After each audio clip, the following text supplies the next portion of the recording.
नमस्कार, मेरा नाम गौतम चौधरी है। वृतांतों की यात्रा में आप तमाम दर्शकों, शुभचिंतकों, मित्रों का स्वागत है, अभिनंदन है। आज वृतांतों की यात्रा में बिल्कुल नए विषय के साथ मैं आपके समक्ष प्रस्तुत हो रहा हूँ। आज का विषय बहुत ज़्यादा गंभीर भी नहीं है और बहुत ज़्यादा विरल भी नहीं है। आप किसी भी हिंदू परिवार में जाएँगे और वहाँ पर किसी प्रकार के धार्मिक अनुष्ठान होते अगर आपने देखा होगा, तो उसमें एक विधान है रक्षा सूत्र बाँधने का।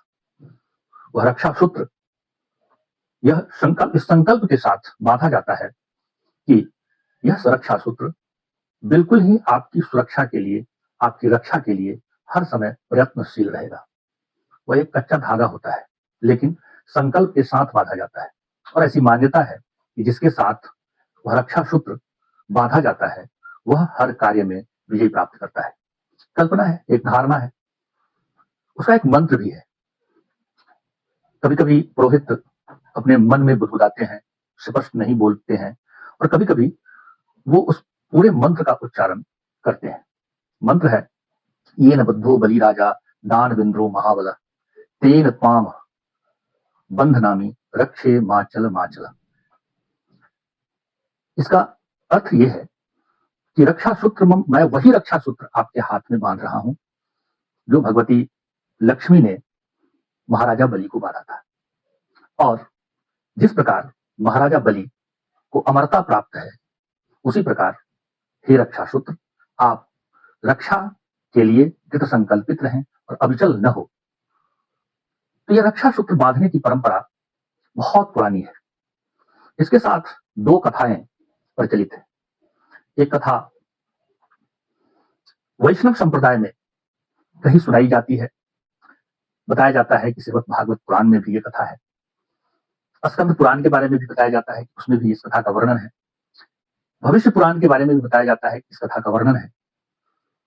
जो पहली कथा है वह यह है कि असुर राज प्रहलाद के पौत्र सम्राट महाराजा बलि बहुत प्रतापी शासक थे। उनका राज्य संपूर्ण पृथ्वी, आकाश लोक, पाताल लोक में था। बड़े प्रतापी, बड़े प्रतिष्ठित राजा महाराजा बलि के राज्य में सब तो ठीक ठाक से चल रहा था, लेकिन धार्मिक अनुष्ठानों में व्याधा हो रहा था, व्यवधान पैदा हो रहा था। अब धर्म क्या है, अधर्म क्या है, इसकी मैं परिभाषा किसी दूसरे एपिसोड में बताऊंगा। अभी वर्तमान में मैं इतना ही बताता हूं कि महाराजा बलि का राज्य तो बड़ा था, समृद्ध भी था, समृद्धि भी थी, राजा की प्रतिष्ठा भी बहुत थी, लेकिन धर्म का लोप हो गया था।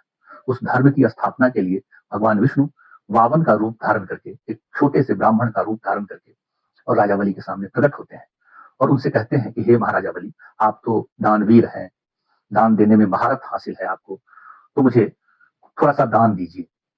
महाराजा बलि ने बड़े गर्व से कहा कि आप बताइए, हे ब्राह्मण श्रेष्ठ, आप बताइए, ब्राह्मण बालक, आप बताइए कि आपको क्या दान में चाहिए।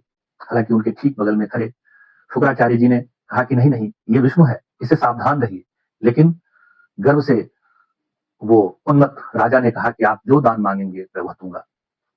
तो भगवान बावन ने कहा कि हे महाराजा बलि, अगर आप मुझे देना चाहते हैं तो 3 कदम जमीन आप हमको दे दीजिए।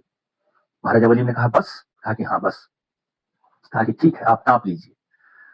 तो ब्राह्मण, छोटे ब्राह्मण के रूप में, बावन महाराज के रूप में जो महाराजा वो भगवान विष्णु थे, उन्होंने अपने शरीर का विस्तार करना प्रारंभ किया और पहले कदम में पूरी धरती नाप ली, दूसरे कदम में पूरा आकाश नाप लिया और फिर राजा बलि को कहा कि तीसरा कदम मैं कहाँ रखूं। महाराजा बलि बहुत विनम्र थे। उन्होंने कहा कि महाराज, ये मेरा सर किस काम के लिए है, आप तीसरा पद मेरे सर पर रखिए। इस विनयशीलता से भगवान विष्णु महाराजा बलि से बहुत प्रसन्न हुए।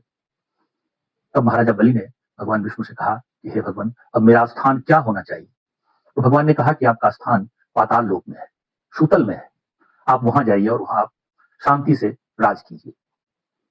फिर जब राजा बलि चलने लगे तो भगवान विष्णु ने कहा कि महाराज, आप इतने विनयी हैं, इतने कुशल हैं, इतने अच्छे और इतने शालीन हैं, साथ ही साथ मेरे भक्त भी हैं, इसलिए आप भी एक वरदान मेरे से मांग सकते हैं। तो महाराजा बलि ने कहा कि महाराज, अगर इतने ही प्रसन्न है हमारे ऊपर आप, तो हे भगवान विष्णु, मेरे द्वार की रक्षा कौन करेगा, मेरे सीमा की रक्षा कौन करेगा, इसलिए मेरा द्वारपाल होकर के आप चलिए पाताल लोक में। भगवान विष्णु अपनी वाणी से बंधे हुए थे, महाराजा बलि के साथ चले गए पाताल लोक। बहुत दिनों तक जब भगवान विष्णु वैकुंठ नहीं लौटे तो भगवती लक्ष्मी को परेशानी हुई। लगा कि आखिर में भगवान विष्णु गए कहाँ। नारद का स्मरण किए, देवर्षि नारद प्रकट हुए। जब उनसे उन्होंने पूछा तो देवर्षि नारद ने कहा कि भगवान विष्णु और कहीं नहीं गए हैं, अपने भक्त की सुरक्षा के लिए पाताल लोक में है। भगवती लक्ष्मी को समझते देर न लगा और भगवती ने तय किया कि अब खुद मुझको जाकर के भगवान विष्णु को वापस लेकर के आना पड़ेगा। अभी जो बीत रहा है महीना सावन, इसी सावन के पूर्णिमा के रात को भगवती लक्ष्मी पाताल लोक जाती हैं और एक छोटी पहाड़ी के नीचे बैठ करके रो रही है। महाराजा बलि अपने प्रजा की सुरक्षा के लिए रात में वेश बदल करके घूम रहे थे। स्त्री के रोने की आवाज सुनकर के महाराजा बलि वहां प्रस्तुत हुए। पूछे, हे भगवती, हे देवी, आपको किस चीज का कष्ट है? तो वह स्त्री रूपी भगवती लक्ष्मी ने कहा कि मुझे किसी चीज का कष्ट नहीं है और मेरे कष्ट का अगर कोई शमन कर सकता है तो इस प्रदेश का, इस क्षेत्र का जो सम्राट होगा वही कर सकता है। तो राजा बलि जो वेश बदल कर वहां थे, उन्होंने कहा कि हे देवी, आप मुझे अपना भाई समझिए और मैं ही इस देश का राजा हूँ, मेरे सामने आप अपनी बात रख सकते हैं। फिर देवी ने कहा कि नहीं, आप वचन दीजिए तभी मैं अपनी बात रखूंगा। तो कहा उन्होंने कि जब मैं आपका भाई बन चुका हूं तो मैं वचन भी देता हूं कि आप जो भी कहेंगे उसके लिए मैं सहमत हो जाऊंगा। तब भगवती लक्ष्मी जो स्त्री रूपधारी थी, उन्होंने अपना स्वरूप बदला और लक्ष्मी के रूप में प्रकट हुई और कही कि हे भ्राता, हे बड़े भाई महाराजा बलि, आप मेरे भगवान विष्णु को, मेरे पति को मुक्त कर दीजिए। अपनी जो मतलब आप जो उनको अपने वाणी से बांध रखे हैं उसको आप मुक्त कर दीजिए और उनको छोड़ दीजिए, क्योंकि वो यहाँ रह नहीं सकते और वैकुंठ खाली है। तो महाराजा बलि ने कहा कि ठीक है, मैं तो अपने वचन से बंधा हुआ हूँ और इसीलिए मैं भगवान विष्णु को अपने यहाँ से मुक्त करता हूँ। और जब महाराजा बलि चलने लगे तो भगवती लक्ष्मी ने कहा कि चूंकि आपको मैंने भाई बनाया है और भाई और बहन का जो संबंध होता है वो दुनिया में सबसे उत्तम संबंध माना जाता है और हर बहन ये सोचती है कि मेरा भाई युगों युगों तक जिंदा रहे, युगों युगों तक प्रतापी बना रहे और उसकी कभी मृत्यु न हो। और वहीं पर भगवती लक्ष्मी अपने आंचल से एक सूत निकालती है और अपने धर्म भाई को के हाथ में, जो महाराजा बलि थे उनके हाथ में बांधती है और उसी समय से यह रक्षा सूत्र के बंधन की परिपाटी प्रारंभ होती है। ऐसे शास्त्रों में एक जगह यह भी कहा गया है कि सचीपति इंद्र को भी शची ने रक्षा सूत्र बांधा था और इसीलिए इंद्र युद्ध में अजय हुआ करते थे। तो मुझे लगता है ये न बंधु बलि राजा दान विंद्रो भावल, ये मंत्र जब कभी भी आप सुने, जब आपके कान में ये मंत्र पड़े तो आप इस कथा को जरूर स्मरण करें और ये जिसको भी आप मानते हो या जिसके भी हाथ में ये सूत्र बचता हो उसको यही समझे कि ये सूत्र नहीं, ये रक्षा का एक संकल्प है और इस रक्षा के संकल्प से अब कितनी सुरक्षा होगी ये तो कोई नहीं जानता है, लेकिन यह आस्था है और आस्था सचमुच में बहुत मजबूत होता है, बहुत ताकतवर होता है। एक बार फिर से मैं आप लोगों से निवेदन करूंगा कि अगर मेरा काम आपको पसंद आता हो तो मुझे आप सहयोग करें। मुझे आर्थिक सहयोग भी कर सकते हैं। मैंने आर्थिक सहयोग के लिए जो माध्यम है वो अपने इस कार्यक्रम के साथ जोड़ रखा है। साथ ही साथ मेरे इस कार्यक्रम से आप प्रभावित हैं तो इसे साझा करें, इसको सब्सक्राइब कर लें। अभी तक जिन्होंने सब्सक्राइब नहीं किया है वो जरूर सब्सक्राइब करें, इसको अपने मित्रों के साथ साझा करें, उनको भेजें और कमेंट कर सकते हैं, इस पर आप लाइक कर सकते हैं। मुझे लगता है कि आज के लिए इतना ही है। आगे फिर मैं नए विषय के साथ आपके समक्ष प्रकट होऊंगा। तब तक के लिए मैं विदा लेता हूँ। नमस्कार, धन्यवाद। मित्रों, मैंने एक छोटा सा प्रयास प्रारंभ किया है। विनम्रता के साथ मैं निवेदन करता हूँ कि इस प्रयास में आप हमारा सहयोग करें। साथ ही साथ अगर हमारा काम आपको पसंद आता है तो हमें आप आर्थिक सहयोग भी कर सकते हैं।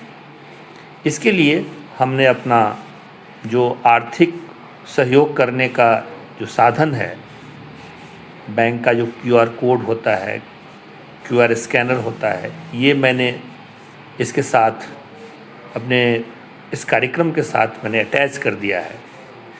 कृपया आप इस पर जा कर के हमें सहयोग कर सकते हैं। साथ ही साथ एक निवेदन और भी है, आप दूसरे तरह से भी मुझे सहयोग कर सकते हैं। या तो आप हमारे इस चैनल को सब्सक्राइब कर लीजिए, इसको अपने मित्रों के साथ साझा कीजिए। साथ ही साथ इस पर आप कमेंट कर सकते हैं, इसको लाइक कर सकते हैं। आप इस आधार पर हमें सहयोग कर सकते हैं। धन्यवाद।